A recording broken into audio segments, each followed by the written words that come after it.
let's talk Warriors because it's March and they're living a parallel existence. They're holding on to their team a little too long, just like the Niners. They had reason to do so. They won championships, the Niners didn't, but it feels like it's real bleak with the Warriors, and the Niners could be that bleak in a few years, but the Warriors are there right now.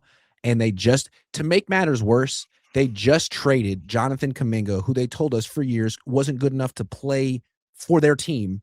And now he's playing for Atlanta and playing well while the Warriors are struggling, while Draymond Green is struggling. So my question to you is, do you think the Warriors held on to Steve Kerr and Draymond Green too long, those two in particular? Okay. I want to emphasize that this is still a 49ers discussion Sure. because the parallels are stark, and we're going Yeah. to come back to the 49ers. The Niners in the past have been a great franchise. They're not Mm-hmm. anymore, Iggy. They're a good franchise. But Mm-hmm. when I covered them, they were the class of the league. The Warriors, under Joe Lacob, have been a great franchise. They won 4 championships, right, Iggy? With Steve Yes. Kerr and Joe Lacob. Mm-hmm. So they were the standard for the NBA. But like the 49ers, they didn't give rebirth to their roster as you're supposed to do. And they've ended up with an old, hurt roster, just like the 49ers. They've made the same mistake as the 49ers. Hold on for dear life, hold on too long. Now, I looked today at salaries. Roughly, let's call it 60 million per season. Stephen Curry, 60 million per season, and God knows when he's going to play. Jimmy Butler, 60 million per season, and he's out. He's out for the season. So that's 120 million not playing. That's a lot of money not playing. And Draymond Green is earning roughly this season 26 million to be not such a good player anymore. And Iggy, next season it's his player option, not the team's player option for another 26 million. Well, he's gonna probably, unless they trade him, I would exercise the option. I'm not a schmuck. I would exercise the option. So they have handled the aging of their players abysmally, just like the Niners. One, they've held on to players too long. And two, they haven't got good young players. And when they got a good young player like Kuminga, they said the same thing the Niners do. He doesn't fit our system. Yep. Change the fucking system. Yep. He doesn't, just like Kyle, he doesn't fit our system. And see, you got good players. And what Bill Walsh would do is, I'll tweak the system because I want to emphasize what you do best. And they Right. were with Kuminga. He doesn't fit our system. He's more of a one-on-one player. So he goes to Atlanta, and they haven't lost since I don't think they've lost since No, they he's gone haven't. over there, Iggy. And he's playing gangbusters. And what does that tell you about Steve Kerr and his system? That the system was too limited to accentuate a dynamite player. It's on Kerr. Iggy, It is on Kerr. It's like probably going to cost him his job. This is the last year that he's under contract, and it doesn't. I mean, maybe they'll extend him, but why? He hasn't shown that he can develop young players. He inherited Steph Curry and Klay Thompson. They were already the best backcourt in the league when he got there. What he really did was put Draymond in the starting lineup because David Lee was hurt and they went on a run, and he was smart enough to keep Draymond in the starting lineup forever. But that was the only young player he really I don't even know if you want to call him developed. Then there was Jordan Poole, who they were trying to develop him, and then Draymond punched him in the face, and they got rid of Jordan Poole. And then there's Jonathan Kuminga. And every time they tried to develop another young player, there was some reason why it couldn't work. Just like with the Niners, how do you end up with Trent Williams getting another extension at 38 potentially? Or they're off or potentially bringing back Debo Samuel, all because it worked once upon a time, and you can't adjust or pivot or evolve in any way. Right. I love the word evolve. It takes large vision to evolve. I'm going to say another thing. I'm going to compare Kerr to Kyle Shanahan. Now, look, Kerr is a Hall of Fame coach. Kerr is a better coach than Kyle Shanahan. No, he was a better coach. Yeah. I don't know that he is now. Kyle, for all their injuries last season, made the season quite respectable. Yep. He did maybe his best coaching job ever. I don't think Kerr is doing his best coaching job ever. I No, don't think he knows what to do with that team. no. And Kyle hasn't shown that he can be a champion, and he's messed up really good teams. Like 2023, he should have won, but he's had so many different teams, so many different quarterbacks. He's built so many different things, even if his current offense is old. Steve Kerr, didn't you have there was a coach who was talking to you one time. Didn't he say that Steve Kerr inherited the mother load when he went to the Warriors? And if he had gone to the Knicks instead of the Warriors, which he was considering, that things wouldn't have worked out so well for Steve Kerr. And we're kind of seeing that right now. Yeah, what this coach said, and I won't say who, he did inherit the mother load. And if he went to the Knicks, where he was considering it, and this is the direct quote, he would have been an abysmal failure.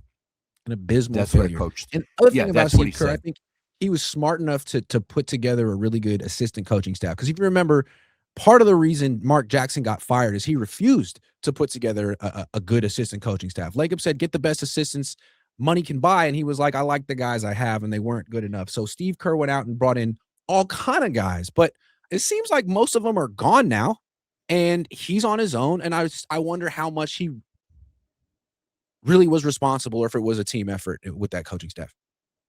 Well, I'm gonna give him credit. Right, he hasn't developed young players. Yeah. I'm gonna give him credit. Look, I'm not. He's a Hall of Fame coach, Iggy. I'm not gonna put him down. I don't think he's effective anymore. At a certain point, you're not effective. He's not a bad coach, but he's not as effective anymore. And I wonder how much his heart is in it. And he may have other things. He's a very intelligent, active man. There are other things he may want to do. He may not want to do this anymore. And I could understand that. Iggy, I want to come back to Kuminga for a minute. Yeah. Who did they get for Kuminga? Yeah. The corpse of Kristaps Porzingis. The corpse. They got a walking corpse. The guy's played one game, and now so it. And now again, this is Dunleavy. The both of them. You get rid of Kuminga, for this guy who is, I don't know, he seems to be disabled. How do you do that? What does that tell the guys in the locker room? I mean, you think they love Porzingis right now? You think, oh, he's a great guy. He played one game, and maybe he might play again. They're sick at heart at what's happening with that team, Iggy. The players. Yeah. They have to be. So I'm thinking, who's doing the thinking over there? Who's doing the thinking? Yeah, and for years, all we heard was that Kuminga couldn't play for the Warriors. He just couldn't get on the court, didn't fit. And you kept Draymond Green over Kuminga, who's like 23 years old. Draymond Green is done. And he's absolutely past his prime. And you held on to him instead of this guy who's 23 and can score. Draymond can't score the basketball. He'll give you like 8 points. This guy can actually score, and you need scoring. And they're upset because he won't be a role player? It's kind of strange. I mean, I understand 5 years ago when they were in a championship window, but now they're not. They suck. They need young players who can score. And you traded him for a guy who's another guy who's about to retire. If you're not about to retire, you can't play for the Warriors. It's a bad look for Steve. And let's talk about Draymond Green. A couple of things. Iggy, he's not a good player anymore. He was a great player at one time. Now he's a liability. That's what he is. He's a liability. And he punched a guy. What was the guy's name he punched? Jordan. You know that. Jordan Poole.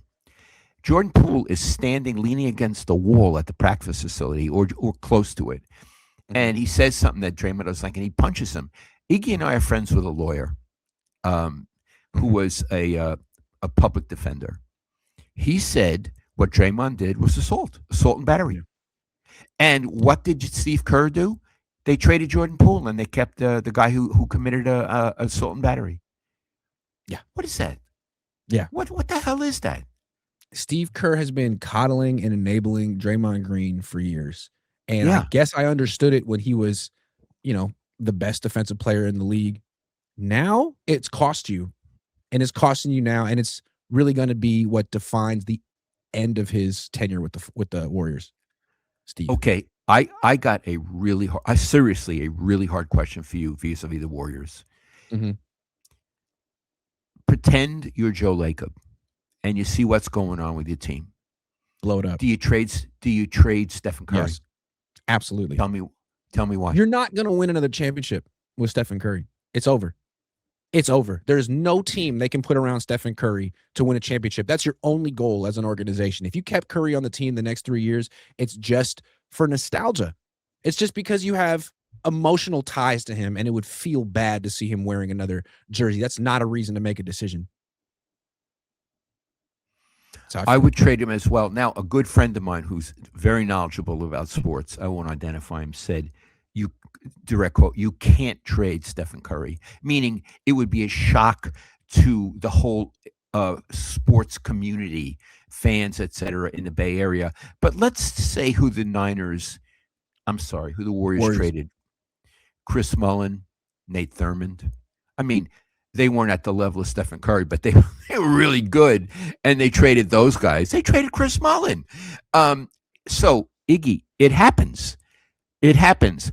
I would trade Stephen Curry. There's a team out there that really wants him and could use him on a more limited basis than the Warriors. Could use him on a more limited basis. And can you imagine what the Warriors could get for that? In draft choices and players? Yeah. I think that's what they need to do. Yeah. And, okay, do you think they have the guts to do it? No. Absolutely not. No. Iggy? So what we're going to do is for the next couple of years, we're going to have nights where it's like, 10 years ago, Stephen Curry scored 60 points against his team. Let's celebrate what he did 10 years. It's the 10-year anniversary. It's like, cool, let's just live in the past for the next 3 years and really groove on what this team used to be. Those were great. We don't know when he's coming back. He has runner's knee. We don't know when he's coming back. But when he comes back, the team might make the playoffs. When they might. Again, this is not only about the Warriors. It's about the Niners. It's the same kind of timid, passive thinking on both teams. And in the Bay Area, we've not been brought up with that. We've been brought up with bold thinking. Taking risks in life and in sports. You gain, sometimes you lose, but you also gain by taking risks. And it's important to be around risk takers and have your leaders to be risk takers.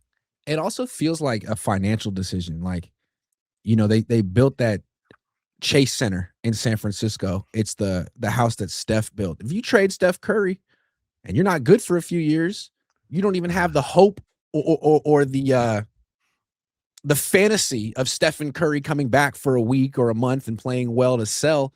That could be a really, really empty arena. Is Joe Lacob ready for that? I think that's the same reason why the Niners hold on to some of their stars, because they're not going to give season ticket holders a discount. And tickets keep going up. They want to have a reason to charge you all that money, and they're saying, we're competing.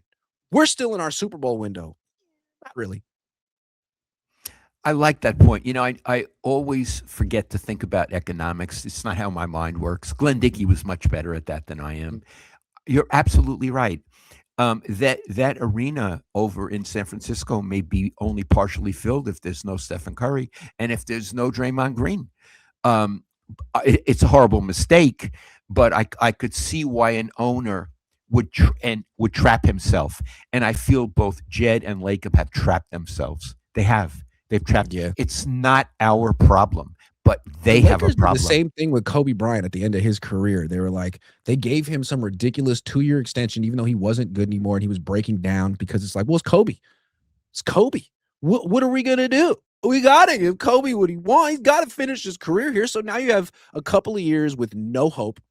And what are you doing? I mean, just people going to see like, hey, look, it's Kobe Bryant on the court. That's great. We're going to lose. So what is the lesson we've learned, or we want to tell the Niners and the Warriors, because they're running on parallel tracks, Iggy? What's the lesson?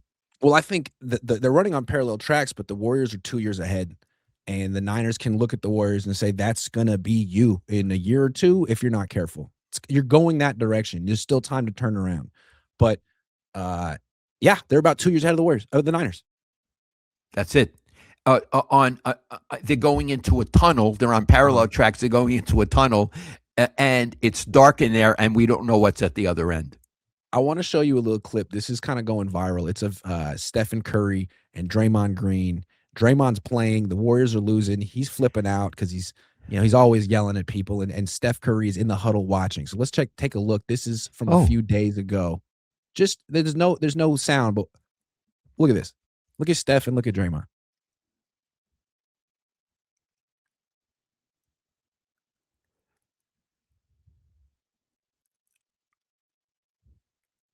ooh. What do you Okay, think Steph is thinking there, Dad? okay. That's the key player there in this Steph. drama is What a Steph look that Steph's giving him. because the look he's given Iggy, he's given him the look. A look. Uh, Yeah. okay, I think I'm presuming to speak for Steph. One, I've heard this shit before. Yep.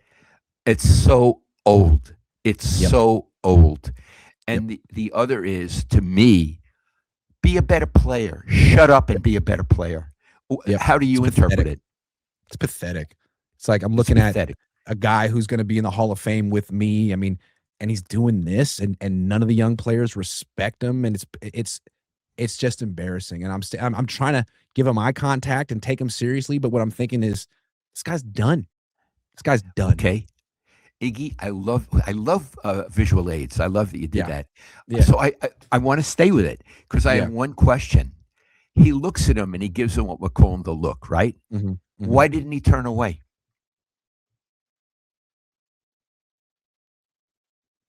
I don't know. Why do you think?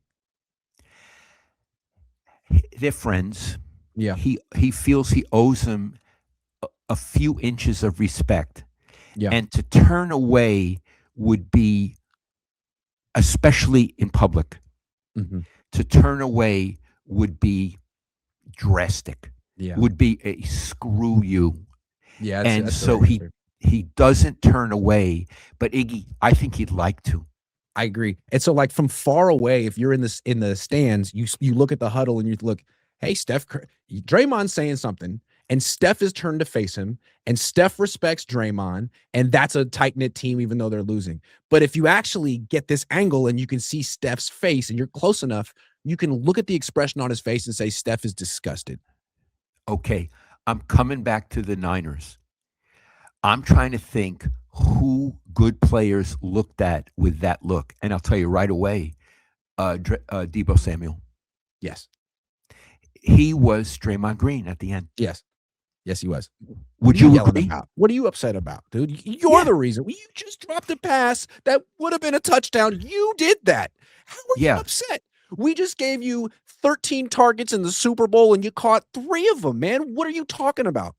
Exactly. He's their Draymond, and that's why you don't bring him back. Yep.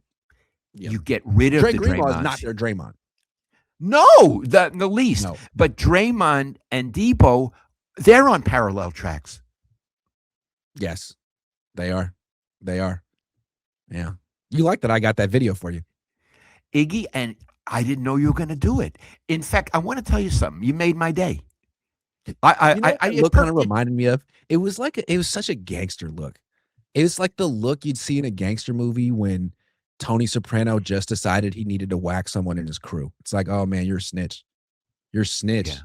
Oh man, I gotta whack you. I love you, man. You were at my kid's confirmation, but I gotta whack you. I'm sorry. You get whacked. I'm sorry.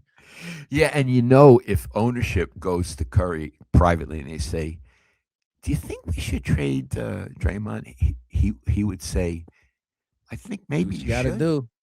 Do what What you do you got gotta to do. lose? Yeah. You do what you got to do. They tried to trade him a month ago for Giannis until they realized that they were never going to be able to trade Draymond for Giannis, but they tried. Good luck, right? They need Yeah. to come back to earth and deal with reality. Like your hat says, they need to get real. Got to get real. Got to Hey, get Niners, real. this question is for Papa Cohn. Any specific memories at the University of Pacific for the 49ers? That's a really good question. I did cover them when they were there, but much more in Rockland, and I don't think they ever won a championship when they were at the University of Pacific. I think I could be wrong, but I don't think they did. I remember once interviewing Mariucci there. Ray Ratto and I did, and Mariucci was so, he always in public was such a good guy. He was so nervous, Iggy. that when Ray, the two of us, and I don't think any of us asked him a very hard question, but he was so relieved when it was over. That's my memory of that. I like that. Too Much Sauce 33 says, who deserves statues besides Steph? Draymond, Kerr, Clay? Kerr. Kerr. And I want to say something else about Kerr. I don't want it to seem like I'm running Kerr out of town, or I'm saying he's not a good coach. He's a Hall of Fame coach. And I want to say what he's like because I admire him. I want to be very clear. I'm not saying I like him because I'm not close enough to like or dislike him. He always kept the media at the appropriate distance. He was cordial. He was acted friendly, but he was never friends. He was professional. And that's how I wanted it. And it came naturally to him and naturally to me. I respect him as a person of great integrity, high intelligence, high morals, and a really decent person. And although I don't know him very well, it, except as journalists and coach, there are people I got to know, like Dusty Baker. We were almost friends. And that's wonderful because that's how Dusty is. Steve is not like that. And I respect how he is. And if he goes away from coaching, it was an honor to have covered him. And I wish him only all the best. I think there should be more statues than just Kerr and Curry. I think the dynasty was bigger than those two. I would have a statue of Klay Thompson shooting a three. I'd have a statue of Draymond Green choking a guy. I think that would be really effective. And I would even have a statue of Kevin Durant looking at his phone, tweeting. I think that would be freaking hilarious. Have him standing there looking at his phone. He might not like it, but there you are, Kevin. We acknowledge you. Thank you for being here. Now get back to tweeting. Iggy, was he looking at his phone in a game?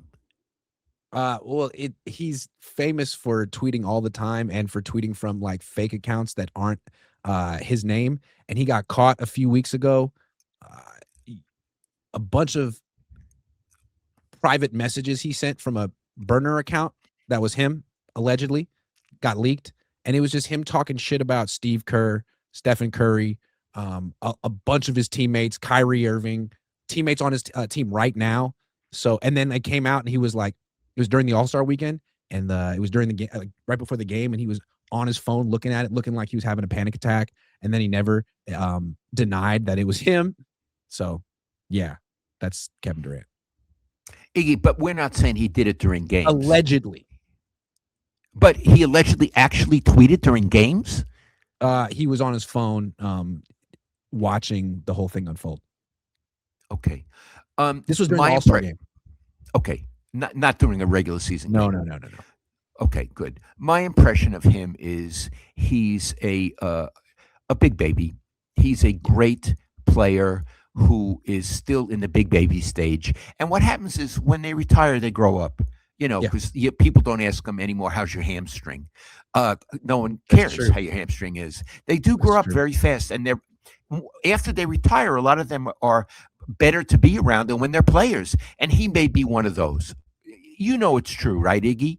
What are you laughing at? Funny distinction of like what makes someone a grown-up or a kid. And I think it's true. When people stop giving a shit how your hamstring feels, you're officially an adult.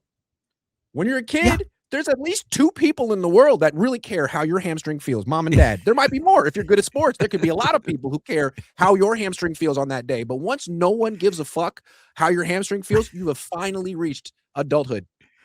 And you have to adapt. You have to say, join the fucking club, dude. My shit hurts too. Yeah. And no one's going to write an article about it, dude. So, yeah, I don't need a quote. He was putting down Steve Kerr in these burner accounts. He was. Oh, good going. He was. Too much sauce. And yeah. Okay. Well, go ahead. The thing. What's the thing? No, it's okay. Forget it. I like that dead man walking look. It's the dead man walking look. Yeah. I would say so. Well, Draymond, thank you for that. Stephen Curry, thank you for that. Dad, one of our best. This is our best off-season show of all time, by far. Oh, I would have to say absolutely best off-season show, and we're getting an award, an Emmy for it. Yeah, it's been a privilege. A lot of people I want to thank. Starting with you, Dad. Thank you very much for having me. You along with mom. 2 of you. That was big. It- Couldn't have been here without that. Yeah, and I spent all those years at Peter Pan Nursery School with you too. That's right. That's right. Development. Development on the tricycles. You were good right. on the tricycle. That's right. You know, you could have shipped me off like they did with Kuminga, but no, you stuck with me. And look, I had to change the system for you, but we stuck with you. Yeah, I'm not much of a team player. Thanks for watching, everyone. Dad, I love you. I love you, Iggy. We'll talk soon. Talk soon.